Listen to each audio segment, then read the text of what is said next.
So to introduce myself, between my husband and I, we have 4 children and 3 grandchildren. My struggle is the fact that they actually all live in Australia. So that is a battle for me. But it's an ongoing battle. But the joy is that the face-to-face is as normal, but I do get more time to do things like this and just help others because I don't have anybody else in my household at the moment. It's just my husband and I. That's my joy. And what I find useful, I don't know about you, but I've noticed that small things really matter in this season, whether they be niggly things that that never used to annoy you, but now really do, and they're really big, or whether it's just the joyful things of the smell of coffee. It's now my height of delight. It's my first coffee in the morning. And I've tried to mix it up a little bit by, not the coffee, but just life, by trying to do things just a little bit differently, which I found useful, to the point where I bought some shampoo the other day that was on special that had an amazing smell, but I'm keeping it just for Saturday and Sunday, just to give me some sort of routine not routine, but just a treat on the weekend. So that's been helpful for me. It's just the small little things. But anyway, that is all our panel, which is wonderful. So thanks so much for sharing all those things, guys. Just for those who are listening, and we would love to be able to offer the opportunity for you to interact as well. And the way we're doing that is with the question Q&A down the bottom of your screen. If you fancy popping a comment in there or a question, then you're welcome to. So you just pop down there and a box will come up and you'll be able to write a question or or the answer, or just a comment. It would be nice to hear from you. And of course, that's the reason why this platform, we're hoping, will be really important, because it means that we can interact. But at the moment, I'm loving the way that even in the midst of the chaos, if we look hard enough, I think we're all managing to catch a moment of goodness in it. And it lifts the soul to identify something, no matter how small, that went okay, that was a little bit successful. And just being able to celebrate that success. For me, I find it helpful at the end of the day, before we collapse and close our eyes, and I can imagine for all those who've got little ones or lots of people in the family or in the household, when you go to bed, it's fairly exhausting. But just to be able to name, either to ourselves or just one thing that went well in that day, it's a helpful routine to get into, just as a thankfulness, gratitude. And that is actually something that we can control, that we do have control over. There's a lot that we've been told we can't do in this season, but finding the things that we can do, as so many of our panel have shared, just grabbing the things that we can do and actually making them special. You know what? And even if that one thing that we're looking to be as a good thing is the fact that our kids are safely in bed and that they're asleep, is a great thing to be able to go, well done. We've managed to get it to the end of the day. And I think it's really nice to be able to get into a rhythm of doing that.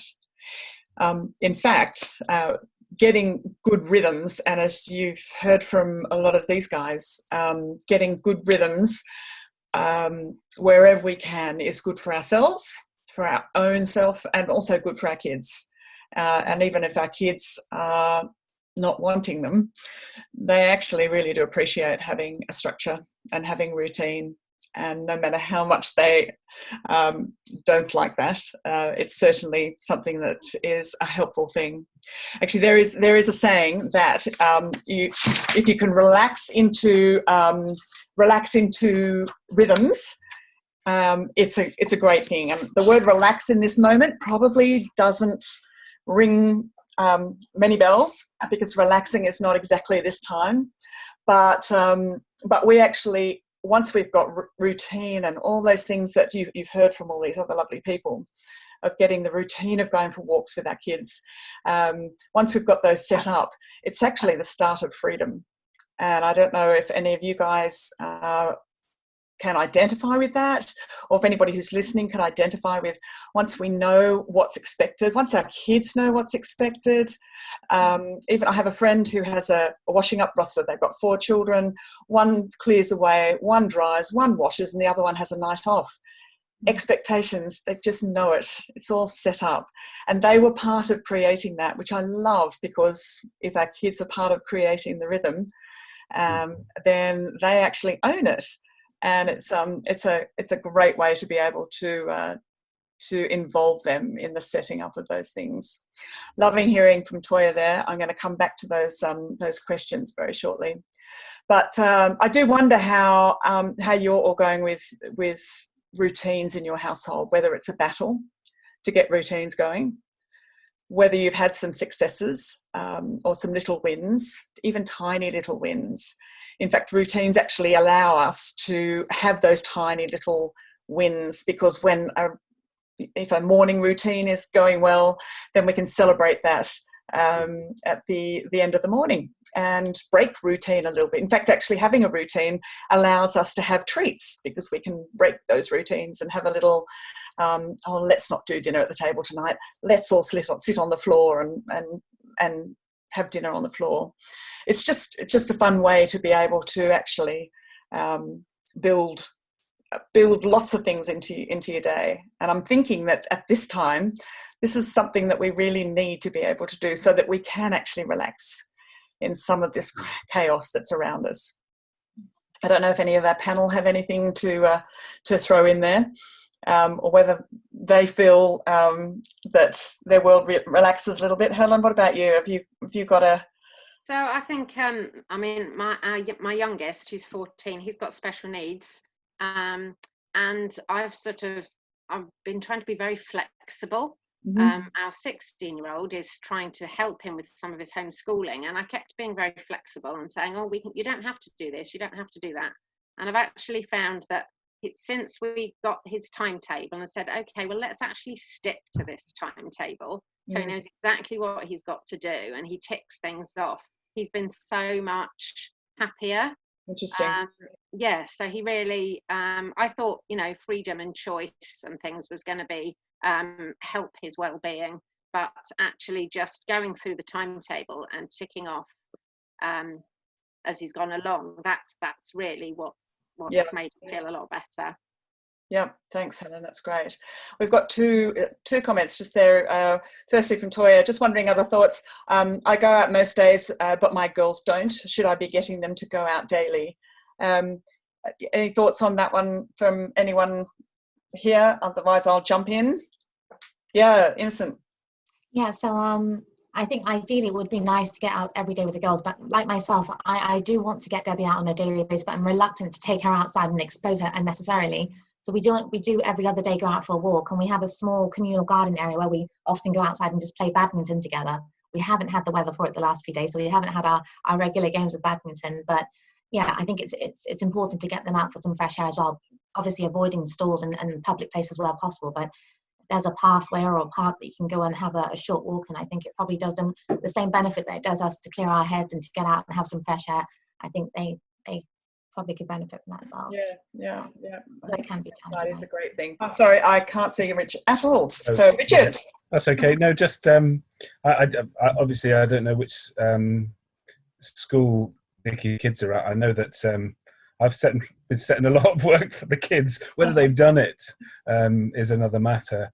I think one of the things I would guess is probably quite tough for the teenagers is that their social circle. I mean, our 4-year-old and our 2-year-old love to spend time with mum and dad. That's their world right now.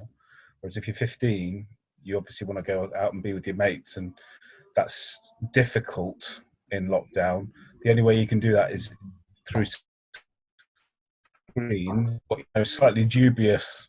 I mean, you could stand at the other side of the road and have a chat with someone through their bedroom window or something. That would get them out of the house. Respecting social distancing whilst at the same time physically getting out of the house. But I would imagine it's not easy. because their social circles are different to those of a younger one. But I don't know if there are any. I guess my just suggestion would be is if there's any way you can get the 15-year-old out of the house, and in some sort of social setting which obviously doesn't transgress the rules of 2 meters and lockdown. I think something along those lines could be helpful. Thanks, Richard. That's really helpful, especially coming from you being the teacher that you are. Interesting that you're madly setting work, and yet there are others who just don't have any. And I think a big part of it is also not feeling guilty as parents that that we're responsible for our kids to be learning all the time, and to always have something to do. It's hard because I think we feel that guilt is laid upon us that we're not the teachers in this. So it is a tricky one. But thanks, Richard. I appreciate that. Yep. Can I just say on that? I think I totally respect and have incredible admiration for parents trying to do all of this at home, especially if you've got a full-time job yourself. Trying to do your job from home whilst trying to get the kids to do whatever work they're being set at. So can I speak as a teacher and just say thank you for everything you do to get kids to do work, and please don't stress about it. What's most important is that families stay sane and happy and safe. Any work you get done is a bonus. Absolutely. But please don't stress yourselves out. We set it because we have to. We're being paid, so we're fulfilling our responsibilities. And obviously, what can be done is good, but equally not at the expense of people's well-being and mental health. Please, thank you. Thanks, Richard. And I do think that you're so right. Parents are actually going to be our unsung heroes in this whole scene, this season of Corona, because I feel as though what is happening in our own homes is not seen because of the nature of what's happening. And so we are not, you are not being recognised for the fact that this is hard work to get up to each day. And it is a storm, like that picture at the beginning. It is a storm that we are all in, and we're in a boat, and all our boats are individual, and it all looks different behind our closed doors. But I'm gonna encourage us over these times to sort of almost bring our boats together, tie up with another boat or somebody who you respect or who you see with good ideas, or just come together and come alongside another boat, if we want to use the analogy, and glean from them, share with them some of your battles, and for those who have got great ideas, be great to share them. But that's what this platform is about. We would love to think that we could join together all those boats, and so that we end up getting through this storm. I'm looking at the time and thinking, my goodness me, that half hour went so quickly, but I am hopeful that this time has been helpful. It has been a privilege to share this with everybody. And we very much look forward to next week. We're going to be looking at a lot of the things that have come up from the panel, but also some of those other questions that we were looking at today. And we'll check in next week with all of those. So thank you to you all. And thank you for those who are listening. And we look forward to seeing you same time next week. Thanks, guys. Okay. Thank you for watching this video. Why don't you join us in building a life-giving, hope-filled culture by building each other up, helping each other grow, because quite simply, every single person, without exception, is of infinite value and worth. So yeah, don't forget to subscribe and click like on YouTube, to follow us on Facebook, and do leave your comments below as well. We'd love to hear from you. Thanks again for watching. We'll see you around. Bye.